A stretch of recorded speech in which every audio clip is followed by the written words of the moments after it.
चलो बेटा, तो ओवरडोज ऑफ पैरासीटामॉल, है ना, ओवरडोज ऑफ, ना तो जरा सा बुखार होता लोग सीधा क्या खाते हैं, पैरासीटामॉल, है ना, कैन डैमेज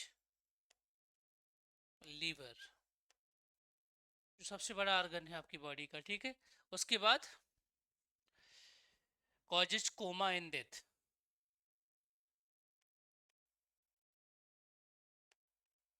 आदमी कोमा में जा सकता है एंड उसकी डेथ भी हो सकती है। किसकी वजह से, बोलो भाई। ओवरडोज ऑफ एस्प्रिन एक मेडिसिन होता है बेटा, ओह, लोग खाते हैं बहुत ज्यादा। ओवरडोज ऑफ एस्प्रिन,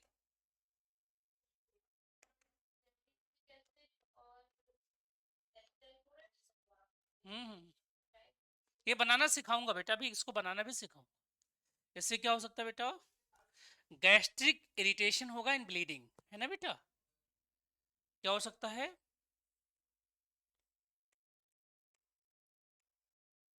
गैस्ट्रिक, फिर से बोलो आप।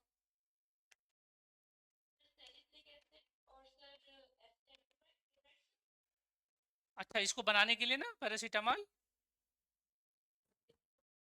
हाँ हाँ हाँ हाँ हाँ, बिल्कुल सही था, बिल्कुल, अब पूछा गया मल्टीपल टाइम पूछा है जीआईसी में। हाँ, एस्टाइल क्लोराइड भी बना सकता ना, क्योंकि दोनों में बेटा, बोलो। रिएक्शन पूछ लेता, कई बार तो रिएक्शन भी पूछ लेता हो, ठीक है, वो दोनों देता है, आप बताओ क्या बनेगा, ठीक है बेटा। हाँ, स्ट्रक्चर ही हुई तो, स्ट्रक्चर रिएक्शन एक ही तो बेटा। हम्म, बोलो बेटा। यस, ये बहुत पूछा है क्योंकि 12th का है। चलो बच्चों, बताओ फादर ऑफ मेडिसिन कौन हो सकते हैं, है ना, क्योंकि ये हिस्टोरिकल क्वेश्चन बहुत पूछ रहा है आजकल। फादर ऑफ, जब से एनईपी आई है ना, सब कुछ बदल गया है। फादर ऑफ मेडिसिन, ठीक है बेटा, इंडियन मेडिसिन की बात हो रही है इसका मतलब, तो भारत में कौन आएंगे, चरक आएंगे, कौन आएंगे, महर्षि चरक, नाम सुना होगा आपने, चरक सुश्रुत, है ना, हेलो, चरक का नाम सुना होगा, Charak rishi, father of medicine. Father of chemotherapy कौन है बेटा, फादर ऑफ कीमोथेरेपी, ये जीएस का क्वेश्चन भी बनेगा बेटा, है ना, फादर ऑफ कीमोथेरेपी। अभी हमारे एक जीजा जी हैं, उनकी आज डेथ हो गई 1 बजे, है ना, कैंसर से, और उन्हें अभी कीमो दिलाया गया था 4-5 बार, लेकिन फिर भी बच नहीं पाए, गुटखा खाते थे। फादर ऑफ कीमोथेरेपी, पाल एलरिच बेटा, है ना, एरलिच, लिखो, न्यूक्लियर साइंटिस्ट हो रहेंगे।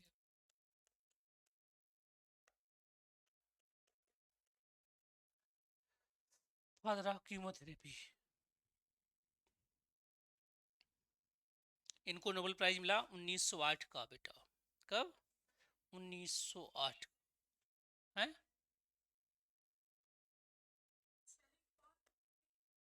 पी यू ए पॉल है बेटा, पी ए यू ऑल,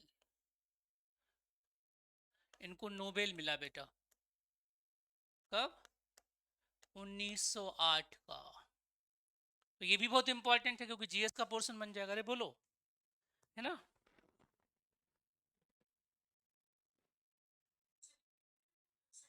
ना ना, ये इंडियन तो नहीं, इंडियन कहाँ है, सब करते हैं बेटा, इंडियन में एक युग चला गया, स्वर्ण युग, जो हमारा गुप्ताज का मौर्य का टाइम हुआ था, है ना, उस टाइम हुआ था हमारे पास का। हाँ, इंडियन है, इंडियन ऋषि हैं, चरक तो ऋषि हैं, महर्षि हैं, लिख लो आप, महर्षि हैं बेटा, है ना, महर्षि बोलते ना आप, महर्षि, जैसे महर्षि कनाद आपने पढ़ा होगा, ठीक है, वैसे ये भी है। जो आप पढ़ते हैं एलोपैथी के जो हैं वो कौन, हिप्पोक्रेटस है बेटा, है ना, allopathy, father of allopathy. Allopathy जो आप तरीके से यूनानी दवाएं हैं ना, कौन है, हिप्पोक्रेटस। और मैंने बताया था अभी 2-3 दिन पहले क्या था बेटा, होम्योपैथी दे था ना। हाँ, तो कौन थे जरा बताओ होम्योपैथी के फादर, जनक, भूल गए। कोई गलत बात है ना, बहुत इजी नाम है, सोचो जरा। हम्म,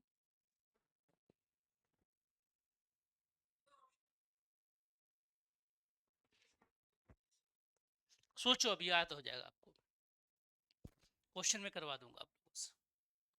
चलो अब ड्रग को क्लासीफाई करते हैं बेटा, क्लासिफिकेशन ऑफ द ड्रग।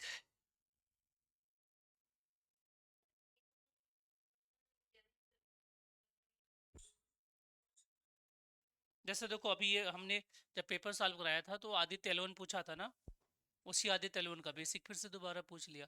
हालांकि जो हायर का वो जीएस का सिलेबस है वो अलग है आपसे, उसमें वो है बहुत सारा क्वेश्चन तो उसका दे दिया, टीचिंग एप्टीट्यूड का 7-8 क्वेश्चन दे दिया है ना, 3-4 क्वेश्चन आईसीटी से दे दिया सीधा सीधा, हमारे में है नहीं है ये टीचिंग।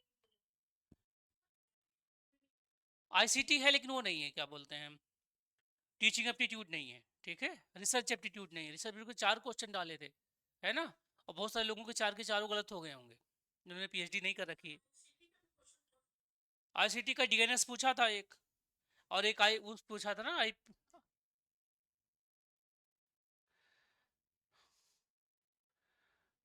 भाई देखो इतनी बड़ी एग्जाम आप निकालोगे, और जब वो बच्चा सिलेक्ट होगा उसकी सैलरी लगभग मैं बता रहा हूँ 8वें वेतन आयोग में सैलरी 2 लाख के अप्रॉक्स होगी, ठीक है, तो अगर इतनी बड़ी सैलरी लेनी है तो काम तो करना पड़ेगा ना। हम लोग तो तुक्के से सिलेक्ट हो गए थे अपने टाइम में, क्योंकि हमारे पास पेपर ही नहीं था। जब मैं सिलेक्ट हुआ था इस जॉब में सेम हायर में पहली बार, तो उम्मीद नहीं लगा पाओगे कि हम तो भूल ही गए थे एग्जाम देके कि हमारा रिजल्ट क्या आएगा। 2015 में पेपर दिया और हम फिर जॉब करने लग गए, डिफरेंट जॉब। 2018 में नहीं आ रही है आवाज़ मेरी,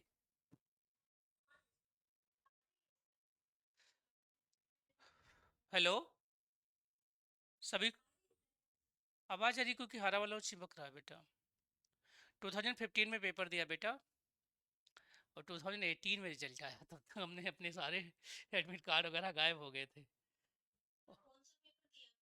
ये जो आप लोगों ने अभी दिया है ना 18-19 को जो पेपर बच्चों ने दिया है, इसको पहली बार जब रिटर्न हुआ था, इसके पहले रिटर्न कभी नहीं हुआ था। ये Uttar Pradesh higher education commission का असिस्टेंट प्रोफेसर का है ना।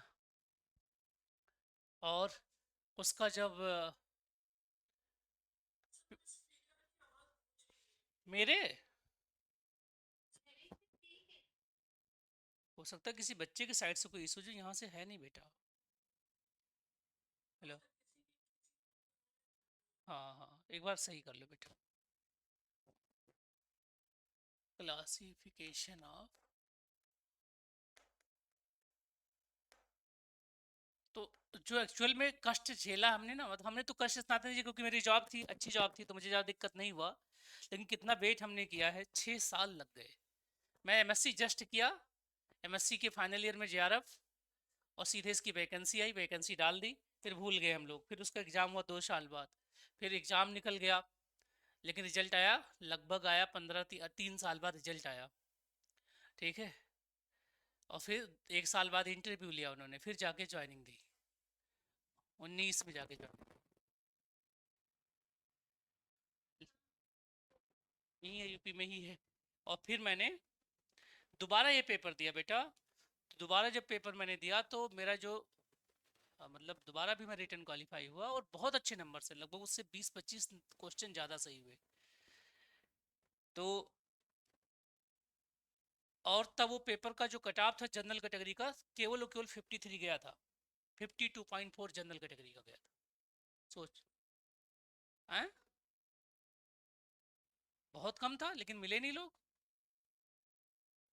क्योंकि क्योंकि पहली बार हुआ था ना, कोई चीज़ जब पहली बार होती है तो कंपटीटर नहीं होते हैं बहुत ज़्यादा। मतलब लड़के तो बहुत सारे ने एग्जाम दिया था, सारे जो बड़े बड़े जिन टीचरों से आप पढ़ रहे हो ना, सबने दिया था, क्योंकि मैं भी उन्हीं से पढ़ा था। लेकिन जीएस जनरली केमिस्ट्री वाले पढ़ते नहीं है, है ना। हम लोग सिविल की तैयारी करते तो हमारा जीएस ठीक था थोड़ा। दूसरा क्या है बेटा, आपके पास बहुत सारे प्रीवियस ईयर, उसके प्रीवियस ईयर पेपर थे नहीं, किसी को नहीं मालूम था क्या पूछेगा। पेपर ठीक था, लेवल नेट का भी पार्ट लेवल का ही था, लेकिन कट ऑफ बहुत ज़्यादा नहीं गया था। दूसरी बार 69 चला गया कट। किसका ऑन है बेटा? हेलो, आप लोगों में किसी का ऑन है क्या? चलो बच्चों, एक होता है सिंथेटिक ड्रग और एक क्या होगा बेटा? नेचुरल ड्रग, है ना। सिंथेटिक ड्रग,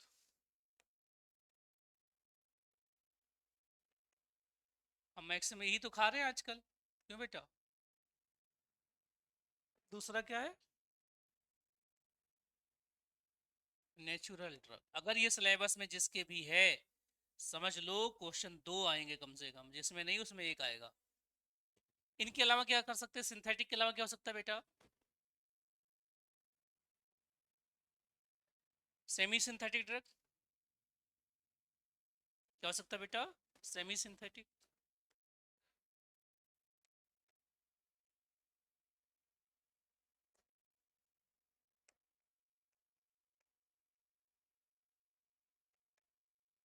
एक टर्म और होता है बायोसिंथेटिक, हालांकि मीनिंग लगभग इसका मुझे सेम है, लेकिन लिख लो आप।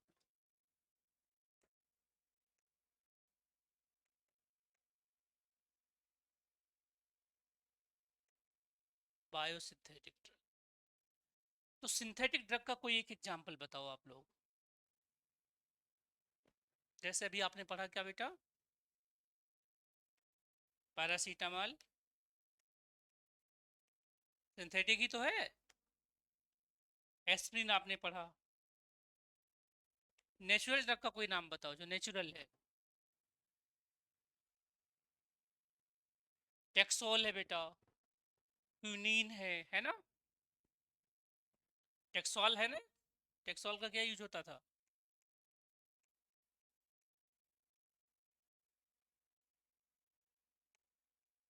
क्विनेन बोलते हैं ना इसको, क्विनेन का तेल, याद है किसी को?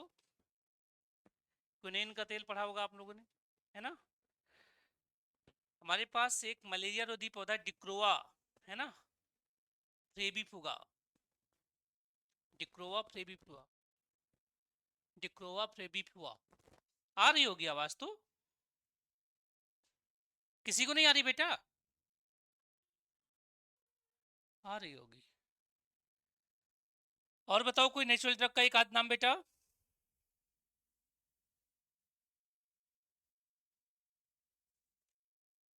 इंसुलिन भी तो नेचुरल है बेटा। हम्म, इंसुलिन भी तो है बेटा, पेंसिलिन भी है नेचुरल, है ना। इंसुलिन भी है, पेंसिलिन भी है।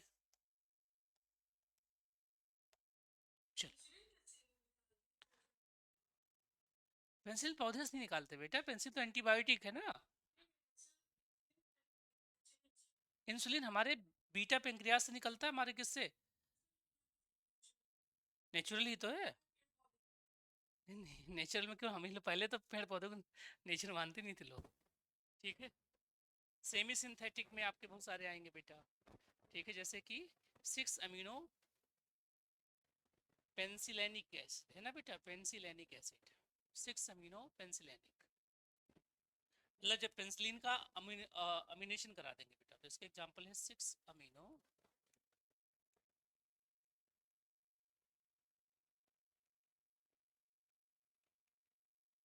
एसिड। ठीक है। बायोसिंथेसिस में क्या आ सकता है? तो इसका होता है बायोसिंथेटिक ह्यूमन इंसुलिन। क्या बेटा? Biosynthetic human insulin.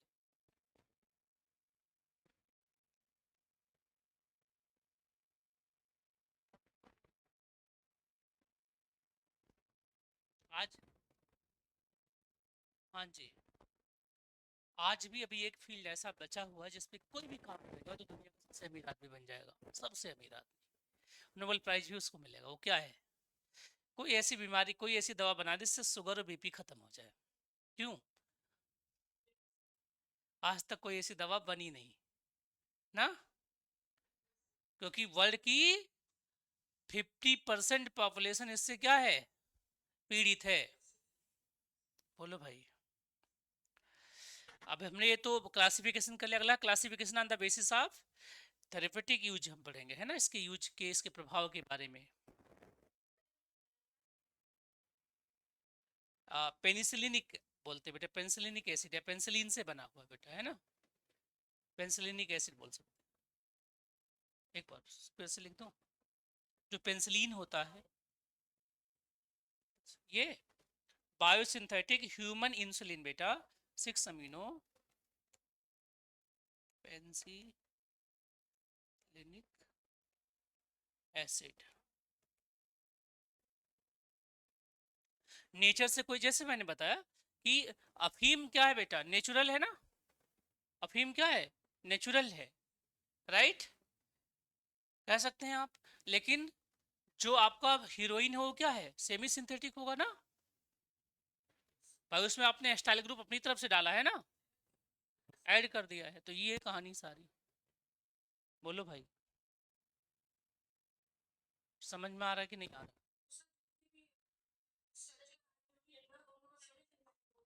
हाँ जी, हाँ जी, हाँ जी। Biosynthetic human insulin.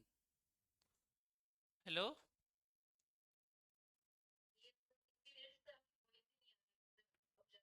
ये मेरी तरफ से प्रॉब्लम है बेटा, या हो सकता है इंटरनेट आपकी वजह से दिक्कत हो।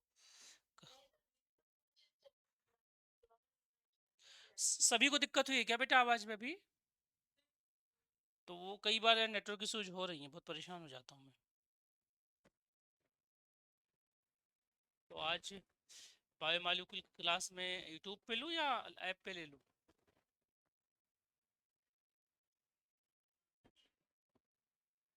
चलो यूट्यूब पे ले लेता हूँ आज, ठीक है। अभी डालूंगा बेटा, एडजस्ट करूंगा ना इसके बाद। 9 बजे के क्या, बैक स्लाइड? हाँ, क्लासिफिकेशन ऑफ ड्रग में बेटा, ड्रग को हम 4 तरीके से क्लासीफाई कर सकते हैं। Synthetic drug, semi synthetic drug, biosynthetic और नेचुरल ड्रग, ठीक है। सिंथेटिक ड्रग में हमने पढ़ा पैरासीटामॉल और एस्प्रिन जैसे एग्जांपल्स हैं हम, जो हम खरीदते हैं टेबलेट जनरली। नेचुरल में आपका टेक्सोल हो गया, क्विनिन हो गया, इंसुलिन, ठीक है, और पेंसिलिन हो गया, एंटीबायोटिक होता है हमारा। सेमी सिंथेटिक में क्या हो गया, 6 अमीनो पेंसिलिन, ठीक है। जब भी कोई केमिकल टर्म आ जाए तो समझ लो सेमी सिंथेटिक है या प्योरली वो है।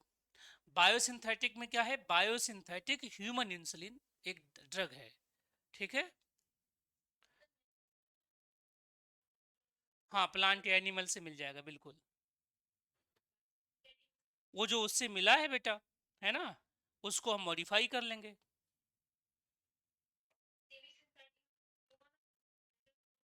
हाँ जी, नहीं, वो नेचर से कोई चीज़ आपने निकाली है और उसको फिर केमिकली ट्रीट कर दिया। अगर हमने बायोलॉजिकली ट्रीट करोगे तो बायोसिंथेसिस हो जाएगा, और उससे अगर हमने नेचुरली ट्रीट कर दिया मतलब केमिकली, तो सेमी सिंथेटिक हो जाएगा, है ना।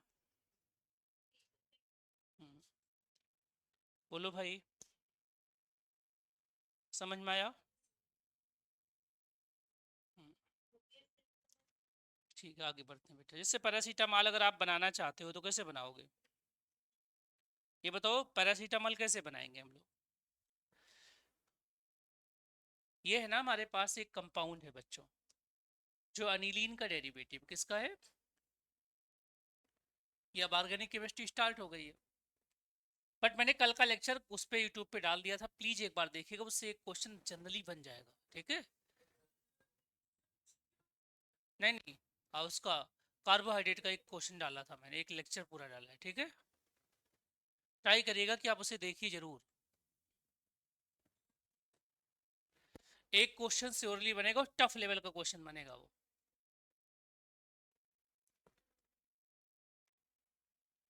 चलो बताओ भाई थोड़ा सा। यहाँ मैंने लगा दिया क्या बेटा, एक ग्रुप, और यहाँ भी एक ग्रुप लगा दिया। वो ग्रुप आपका जाना पहचाना ग्रुप है। एक का नाम है OH, एक का नाम NH2। क्या नाम दोगे इसका, केमिस्ट्री में क्या नाम दोगे जरा बताओ।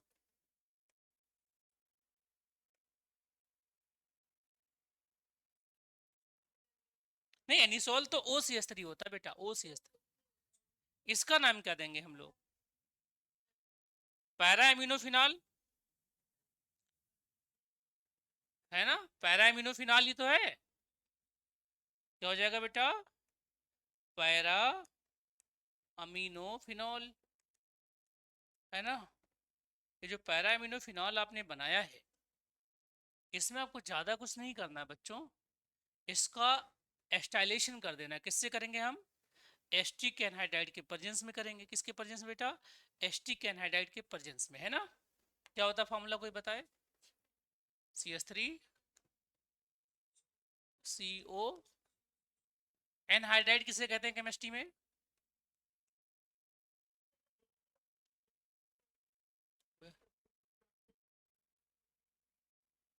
जब दो एसिड के मालिक्यूल से एक वाटर निकल जाए तो एनहाइड्राइड बनता है। नहीं समझे आप, या ऐसा कोई ऑक्साइड जिसमें पानी डाल दो तो एसिड बन जाए, तो उस ऑक्साइड को उस एसिड का एनहाइड्राइड कहते हैं। नहीं समझे आप। जैसे देखो, CO2 में अगर मैं पानी डाल दूं, क्या डाल दूं बेटा, तो क्या बनेगा, H2CO3। तो कार्बोनिक एसिड का एनहाइड्राइड कौन है, CO2। अगर आप SO2 में H2O डाल दो तो बनेगा क्या, H2SO3। तो सल्फ्यूरस एसिड का एनहाइड्राइड कौन है, SO2 है। अगर आप SO3 में पानी डाल दो तो क्या बनेगा, H2SO। तो सल्फ्यूरिक एसिड के एनहाइड्राइड का नाम क्या है, SO3 है। अरे बोलो, नहीं समझ में आया। लेकिन अगर आपने NO2 ले लिया, क्या ले लिया बेटा, NO2, दो NO2 ले लो, प्लस पानी डाल दो आप इसमें, तो क्या बनेगा, कोई बताए मुझे। तो बनेगा HNO3 प्लस HNO2। देखो बैलेंस रिएक्शन। अरे बोलो,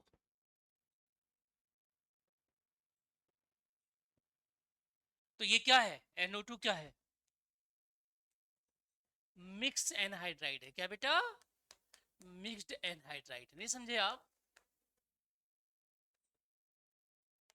ये दो एसिड का एनहाइड्राइड है, पानी डालने पे दो एसिड देता है।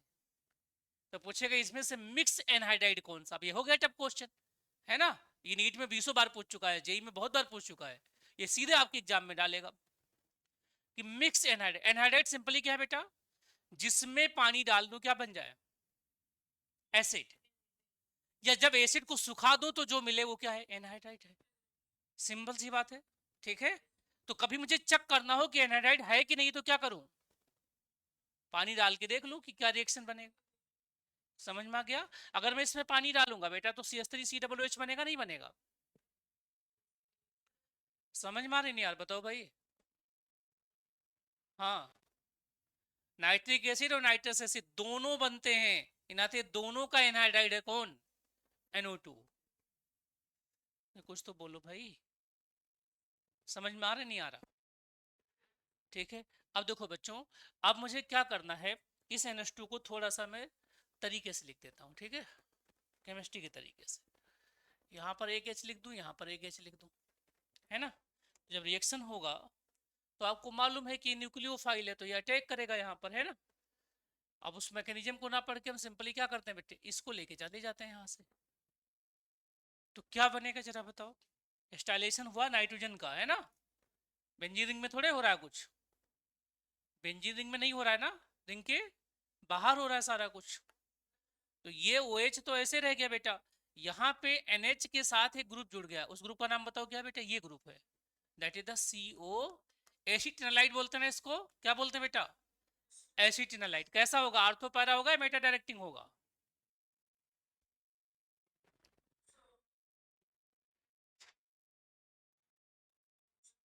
ये होता है मेटा डायरेक्टर। क्या होता है बेटा, मेटा डायरेक्टर्स। करा दिया मैंने बेटा, हाइड्रोकार्बन में करा दिया है, ठीक है। देखो यहाँ जो लोन पेयर है ना बेटा, दिखने में अनसैचुरेटेड है, लेकिन ये क्या है, जब यहाँ पे जो ग्रुप लगे, ध्यान सुनिए, यहाँ पे जो भी ग्रुप लगे यहाँ पर, ठीक है, अगर वो मल्टीपल बांड है, डबल ट्रिपल बांड है, पक्का वो मेटा डायरेक्टर होगा। अगर सिंगल बांड है तो क्या होगा, आर्थो पैरा होगा। उसका एक ही एक्सेप्शन है ये, अगर यहाँ पे कोई ग्रुप लगे, उस ग्रुप में वो सेचुरेटेड है यानी सिंगल बॉन्डेड है, जैसे कि OH है, Cl है, CH3 है, NH2 है, तो आर्थो पैरा डायरेक्टर होगा। अगर उसमें डबल है, ट्रिपल बॉन्ड है, तो वो मेटा डायरेक्टर होगा, जैसे कि Cn है, ठीक है, और CHO है, COOH है, NO2 है, SO3H है, ये सारे, राइट। एक्सेप्शन में केवल दो हैं, एक आइसोसाइनाइड है, उसमें ट्रिपल बांड होते हुए भी आर्थो पैरा डायरेक्टर है, और एक ये है, ये सिंगल बांड होते हुए भी क्या है, मेटा डायरेक्टर है। और एक है NH3+, क्योंकि वो तो हमेशा मेटा होता ही है। हालांकि एक छोटा सा लेक्चर ले लूंगा मैं उस पर, ठीक है। मेटा डायरेक्टर्स क्लियर है बेटा इतना। इसी कंपाउंड का नाम क्या है, ये जो बना इसका नाम क्या है, पैरासीटामोल। अरे बोलो, बन गया पैरासीटामोल, है ना, ठीक है बेटा। एक बार और, अब वो तो केमिस्ट्री हो गई ना, अब उतना आपको नहीं जाना उतना डिटेल, ठीक है। नो डाउट आपको रिफ्लेक्स करना पड़ेगा, है ना, वो सारी चीजें कर, लेकिन हमसे वो उस पे कंडीशन पे क्वेश्चन पूछता ही नहीं, हमसे तो पूछता प्रोडक्ट पे, ठीक है। हेलो, हाँ, ये तो सिंथेसिस का पार्ट हो ही गया, लैब में आप मिलोगे तो लैब में करा भी दूंगा, मैं तो बनाना भी सिखा दूंगा, है ना। अच्छा,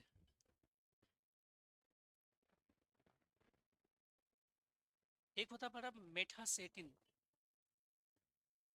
बिल्कुल बिल्कुल। और यूपी इतना छोटा नहीं, यूपी में आप कहीं भी रहोगे तो मिलोगे जरूर, ठीक है ना।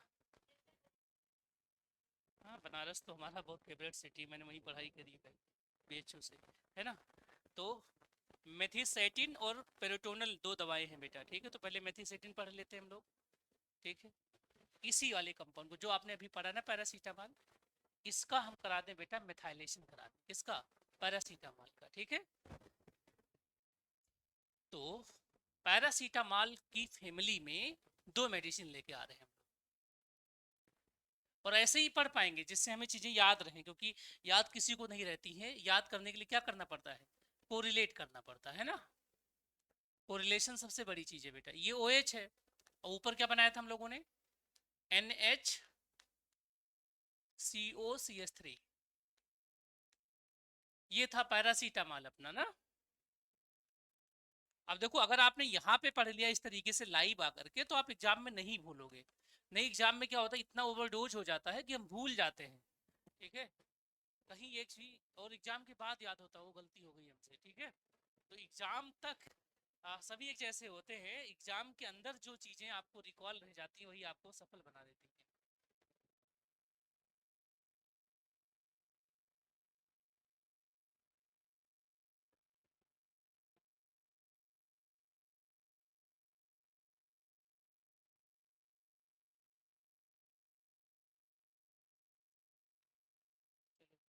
चलो, तो मैं इसमें शेड्यूल बना रहा हूँ बच्चों, ठीक है। पहली शेड्यूल देखो,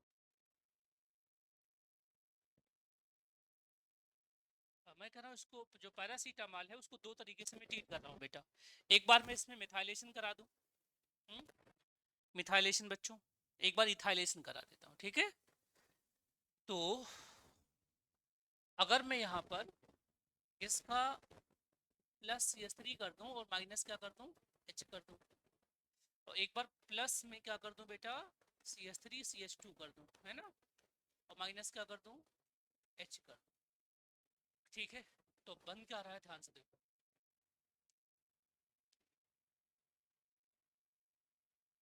NHCOCH3, और यहाँ पे क्या मिल जाएगा बेटा, OCH3, ठीक है। अगला बताओ क्या बनने वाला है,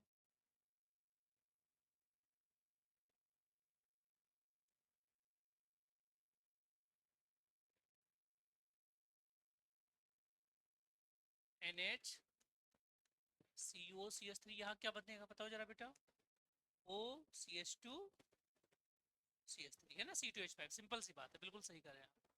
तो जो पहला बना उसका नाम है मेथासेटिन, क्या बेटा बेटा, मेथासेटिन। ये जो दवा बनी इसका नाम है मेथासेटिन। हाँ, ये पैरासीटामॉल का डेरिवेटिव ही हुआ मेथासेटिन, ठीक है। और जो ये नया वाला बना है इसका नाम जो होता है बेटा, इसका नाम होता है पर्टोनील, है ना, क्या नाम होता है, पर्टोनील। तो देखने में लगता है कि एक ही साल, ये सब के सब ज्वरनाशी हैं, बुखारनाशी हैं बेटा, है ना। जैसा आप फेनासेटिन खाते हैं, फेनासेटिन की मेडिसिन आप लोगों ने खाया होगा, बुखार में फेनासेटिन देते हैं, तो फेनासेटिन की तुलना में मेथासेटिन क्या है, ज्यादा सही है ना, ज्यादा यूजफुल है बच्चों। हेलो। हम्म। समझ में आ रहा है, इसकी ऑर्गेनिक केमिस्ट्री क्लियर हो रही है। आगे बढ़े थोड़ा सा, एक और रिएक्शन करा के फिर मैं आपको इसका क्लासिफिकेशन कराऊंगा। हम लेंगे एक कंपाउंड होता है, इसको फिनॉल कहते हैं। फिनॉल किससे बनता है, फिनॉल किससे बनता है भाई, रिएक्शन में नाम लो, रिएक्शन के तहत राइमर टीमन रिएक्शन का ये रिएक्टेंट होता था, है ना, ठीक है। कौन सा रिएक्शन में ज्यादातर फिनॉल बनता था, बेंजीन के साथ क्या करते थे, अब जिंक टेस्ट लगाते थे, डो प्रोसेस क्यों, डो प्रोसेस लेते थे ना बेटा, तो डो प्रोसेस ही मेन है फिनॉल बनाने का। तो वैसे बनाने के तो बहुत सारे प्रोसेस हो सकते हैं, लेकिन मेन प्रोसेस क्या है, किससे, स्टीफन से नहीं, स्टीफन से तो अनिलीन बनाते थे, क्यों बच्चों, NO2 को NH2 बना देता है, स्टीफन में टिन क्लोराइड और HCl होता है ना, बोल रहे हो आप लोग, बोलो मत।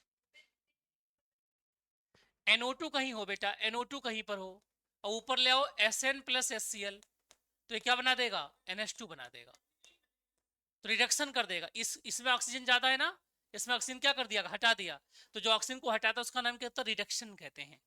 और कभी भी अगर आप वैसे बनाना चाह रहे हैं तो फिनाल अगर रिडक्शन के थ्रू बनेगा तो किसका बनेगा, एल्डिहाइड से बन सकता है ना, क्यों बेटा, एल्डिहाइड से बन सकता है, RMgX लगाना पड़ेगा एल्डिहाइड में, ठीक है, लेकिन तब भी फिनॉल डायरेक्टली नहीं बनेगा क्योंकि एक कार्बन ऊपर है ना। तो उसमें एक होता है क्यूमीन का रिएक्शन होता है, oxidation of cumene, hello, cumene के ऑक्सीडेशन से फिनॉल बनता है, ठीक है। बेंजीन के ऊपर आप बनाओगे CH3 ठीक है। हाँ, आइसोप्रोपाइल ग्रुप, देखो याद है बच्चों को, बिल्कुल सबको, सभी को याद है यार, बस आप एक बार ना अपने दिमाग में रखो कि हमने पढ़ा है सारा कुछ, क्योंकि सबने MSc करी है ना, कोई नई बात थोड़े कुछ। चलो, हाँ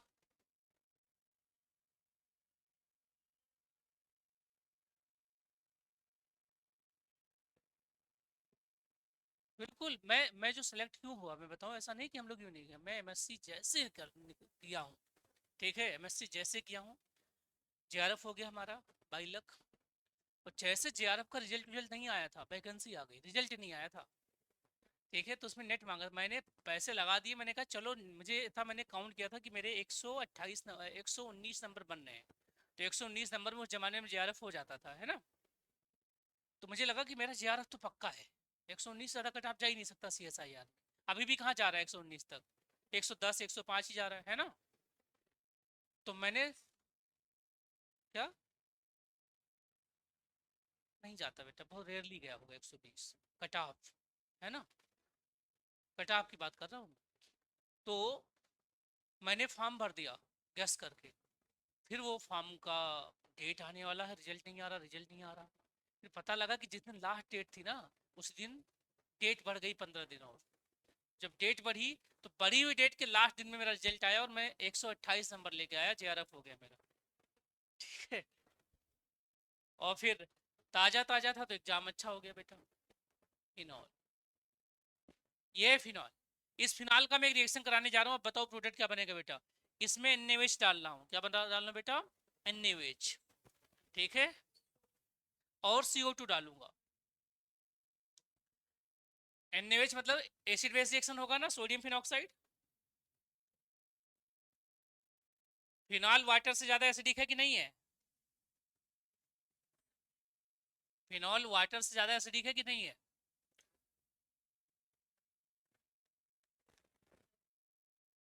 अच्छा बताओ, ऐसा कौन सा अल्कोहल है जो वाटर से ज्यादा एसिडिक है? हाँ, मिथाइल अल्कोहल, वेरी गुड, सही बोला। केवल मिथाइल अल्कोहल है जो पानी से ज्यादा, बाकी सारे अल्कोहल क्या है, वाटर से भी कम अल्कोहल है, मतलब कम एसिडिक है, सॉरी, है ना। लो, समझ में आ गया बेटा। इसमें आगे हम क्या कर रहे हैं, CO2 डाल रहे हैं। क्या डाल रहे हैं बेटा? CO2, carbon dioxide 140 degree centigrade पर और 8 ATM प्रेशर डाल लें बेटा। ठीक है, क्या बनेगा जरा बताओ।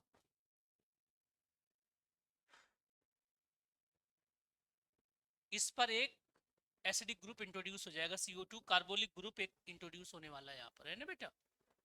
और फिर फ्राइज अरेंजमेंट आपने पढ़ा ही है, क्यों पढ़ा है ना। OCOONA, ये बनेगा, ये बनेगा सोडियम फिनोल कार्बोनेट। इसका नाम क्या बेटा? सोडियम फिनोल कार्बोनेट, इसका नाम है सोडियम फिनोल कार्बोनेट।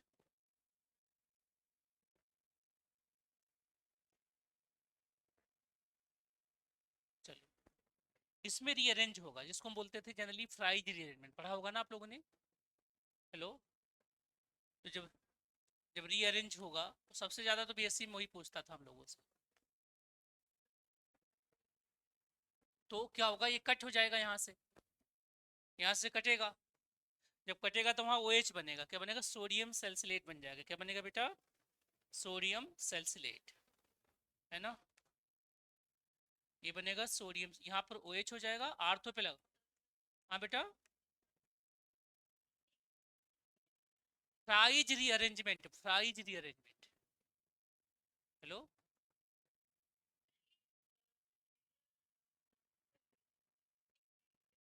नहीं वो अलग है, वो तो एक कलेजन रीअरेंजमेंट होता था और एक ये होता, दो ही रीअरेंजमेंट होते थे। मनीच रिएक्शन अलग है, ठीक है, उसमें बेस यूज होते हैं, है ना, मनीष बेस। और बताओ भाई, इसमें अगर मैं डाइल्यूट H2SO4 डाल दूँ तो क्या बन जाएगा?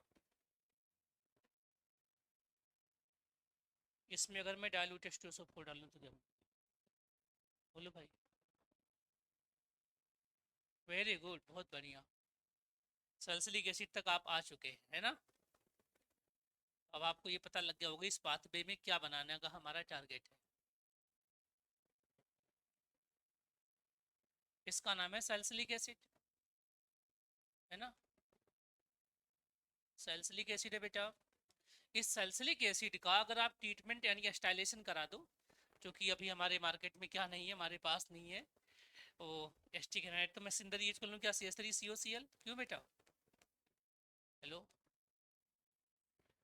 अब जो बनेगा वो बताओ क्या बनेगा।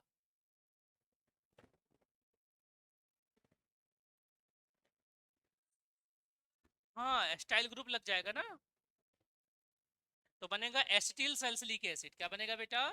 Acetyl sulphuric acid. इसी एसिटिल सल्फ्यूरिक एसिड को लोग कोई नाम देते हैं, आप बताओ। हाँ जी, वेरी गुड, ठीक है, तो एस्पिरिन आपने बना लिया है, ठीक है बेटा। एस्टिल, तो ये बन गया हमारा OCO, CH3, है ना, क्यों, इसका नाम है एस्टिल सैलिसिलिक, ठीक है बेटा। इसी को लोग प्यार से एस्पिरिन कहते हैं और बहुत ही फेमस मेडिसिन है ना। क्या काम होता है जरा बताओ।